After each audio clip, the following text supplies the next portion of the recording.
Hi hello ఎలా ఉన్నారండి? Welcome back to my channel. సింపుల్గా ఒక 10-15 మినిట్స్లో అయిపోయే గోంగూర పచ్చడి ఎలా చేయాలో చెప్తాను. ఒక 7 కట్టలు తీసుకొని అవి వాష్ చేసి ఆకులను తీసి ఎండబెట్టుకొని తడి ఆరేంత వరకు ఎండబెట్టుకోవాలి.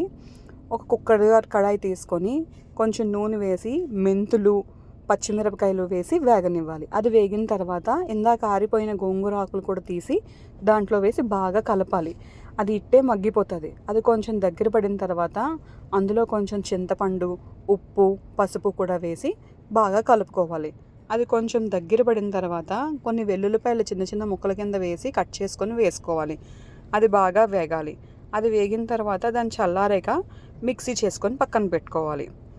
అదే కడాయిలోని కొంచెం ఆయిల్ వేసి అందులోని ఆవాలు, వెల్లుల్లిపాయలు వేసి జీలకర్ర వేసి వేగనివ్వాలి. అది వేగిన తర్వాత ఆల్రెడీ పేస్ట్ చేసుకున్న గోంగూర పచ్చడి అందులో వేసి బాగా కలుపుకోవాలి.